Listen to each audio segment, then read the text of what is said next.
violent human beings. You know, when you grow up in a very hostile environment, hostility becomes your way of life. Hostility becomes your thought process.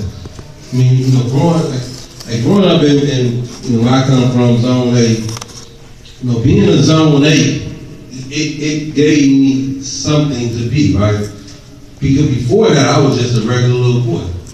You know, it's what Ralph Allison talked about, the invisible man.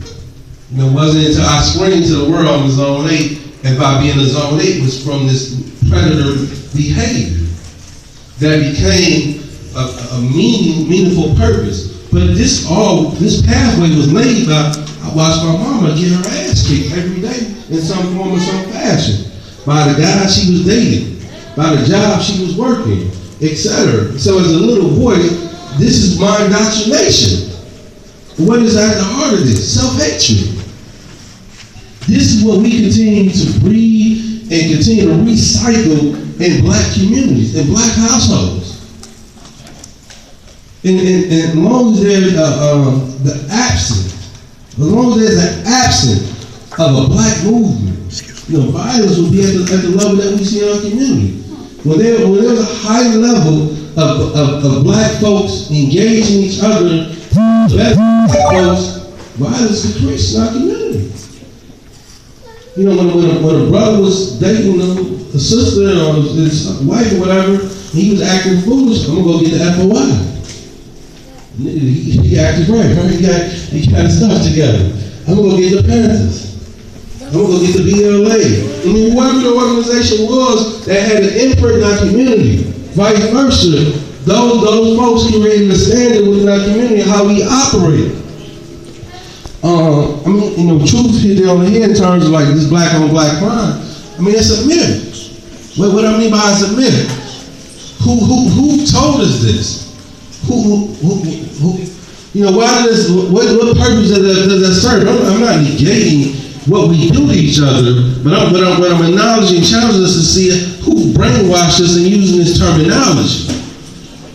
You know, the fact that economically there's no opportunity within our community. You know, so most of our skill levels is robbing, selling dope. But again, the fact that if I don't care for truth as my brother, nigga, give me that. You know, when the fact that when you've been told your self-worth I want those Jordans.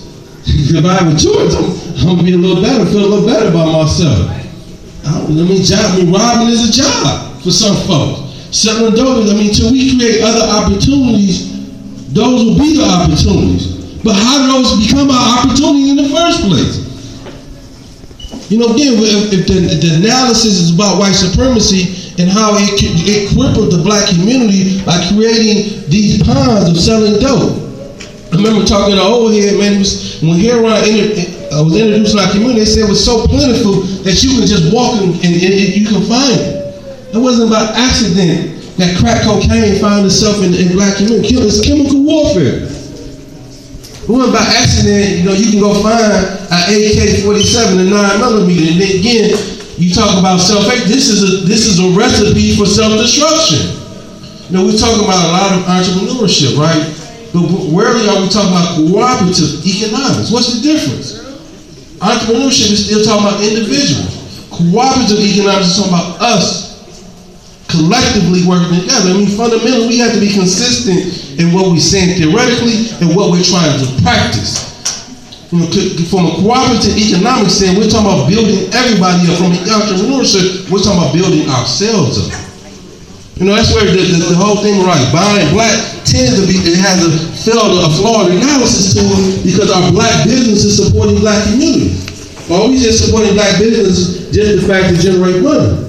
Again, black capitalism will not save us. Black cooperative economics will save us in the heart of black liberation. And so fundamentally, violence in our community will decrease once we begin to educate, inform, and organize and create vehicles to address the main problems in our community. On point. Thank you. That's just, that's some good stuff right there. Thank you. Talk about soap. Yes, sir, but I natural do know, organic soaps. as it relates to reducing Organics. violence, My name is Roy. and Brother Noah. Our streetlights were repossessed by Started off as dope soap. unfortunately, Upgraded to organics, getting ready to go to a national level. I dig that. Big ups. And the light bill for the city was about $90,000 per month. Okay, so they were actually going to cut off the lights out. So just imagine a city without any lights, a lot of lights, a lot of abandoned homes, abandoned areas. One of the things that we did as citizens, and one of the things that we did in our village, and where we did it, because I'm starting where I live. That's the only place, that's all I can start with. We start with my own backyard, because I'm always refer to start fixing up my homes. How you doing, brother? Start getting a lot of these neighborhoods that breathe from, you know, that breathe of life, and all that comes together. I see y'all getting with KG and his arch degree plate over there. I sure got my smash on. Which now is done. Hamilton, the Main Street, 2nd, 3rd, those all have lights. So there's a group called Solidarity who is basically their mission is to restore lighting. That's your CD? Yeah, I know. Produce and I do that. Nigga God. What's his name? His name, Mr. Right with a W. Keys to Righteous. You can look him up on YouTube. Listen to the song Righteous Music. My name Dow G. Okay. Righteous Group Sons of Cadre. Got a mixtape here from Nigga to God. And if you read the book, you understand where I'm going. Yeah, I know exactly who you is. True Johnny, my brother. Yeah, the guy writing the books. That's my brother. Saying just Yeah, he did my book signing for Brother. You know, we building. That's peace. Yeah. Most definitely gonna check that CD out too.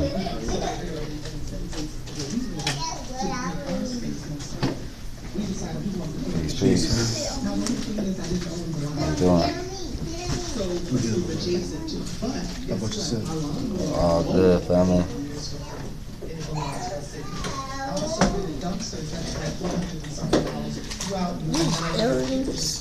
No, they're pens for breast cancer awareness.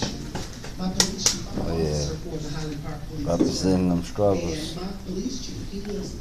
Yeah, like 90% of the stuff that you see, I made it. Yeah, you make this? Cool, man. What's your name? Rodney D. Story. Noah Rucker. Appreciate you, Peace. brother. I make everything you see me with too. Hey, that's hot, man. Yeah.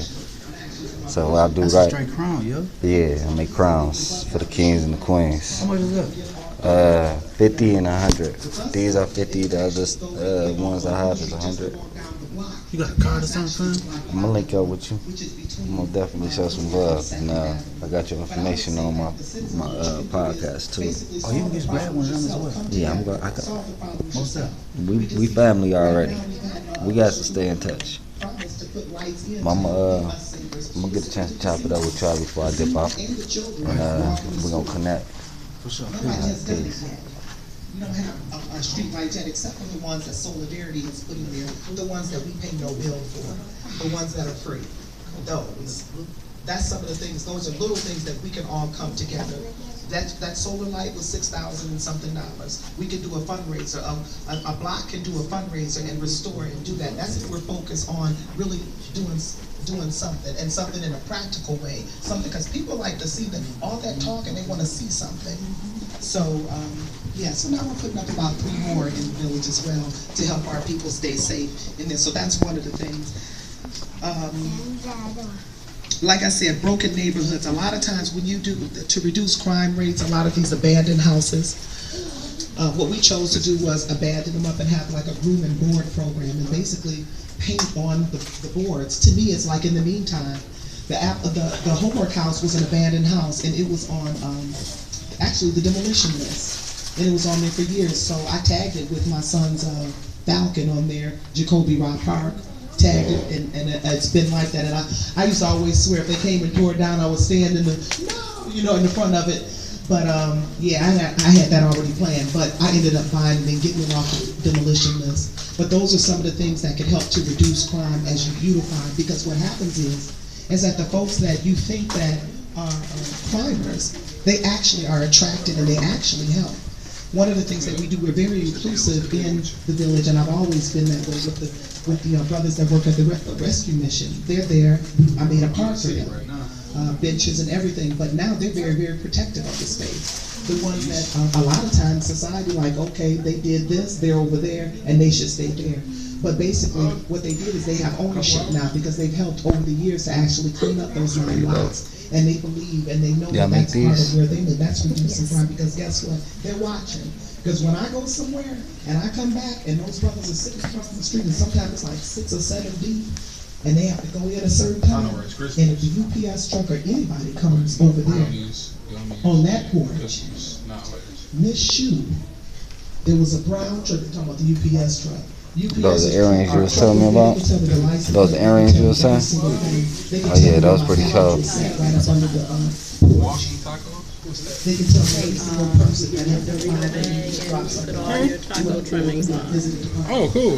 This the price? Please, come. $4 for a combo. You get the walking taco and a pop or a juice or water. Those are just some of the things where to me, beauty is healing. Bathroom, man. And to me, Right down here to the left.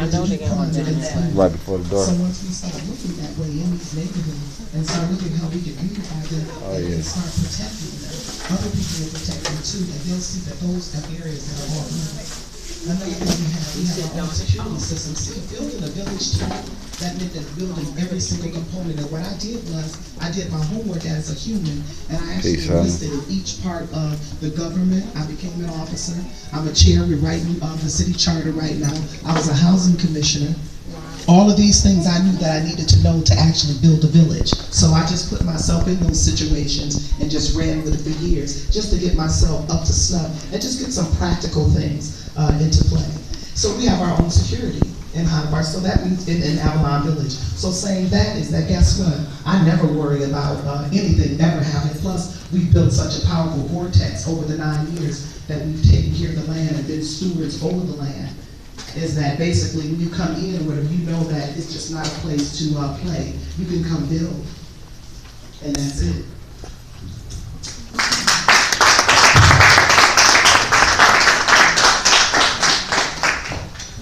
Next question. What are some solutions for our education problem? I'll repeat the question again. What are some solutions for our education problem? One of the solutions I would think, well, I'll just say always, we're building a homework house. It's in Highland Park. It's basically, it has a solar roof, it has geothermal heating and cooling, which means that we will have no bills to pay, no electric bills to pay, no will we pay the shine bill or the gas bills.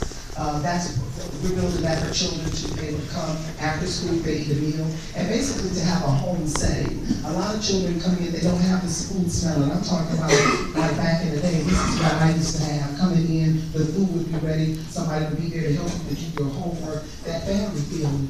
And so things are just kind of different now and shuffled around, but still, we still need that same type of nurturing and those same type of services. A lot of things are cut out. Our schools are under emergency management. So what we decided to do was to build a homework house to at least get some of the children and be able to give them something as it relates to educational support and also nutritional support as well. Inside of the homework house, we have a computer lab. We have a recording studio. I also have a laundry facility down there for children because a lot of times the DTE or whatever the lights, water situation, whatever, sometimes they can't wash their uniforms. And I've watched this being an administrator in schools for 27 years too. So I kind of know and feel see a lot what the children go through. So educationally, that's one of the support systems, and that's one of the things that we're actually doing in the village. And actually, building these schools and they're up to the emergency management, I don't know why anybody hadn't thought about this. But these houses are so big and whatever in Highland Park, and actually the homework house will be used for space for homeschooling as well. If a person wants to do classes at their home, there they can take other classes like the art classes, martial arts, and things like that. So the homework house will be a space to be open to that. And then also start building some of these schools, like the Little Red Schoolhouse, that can go on, whatever, in a flat. Peace. The children can have every single thing. You can have, and not even have a bill, buy a bill to a commercial, and just go ahead and do you a school.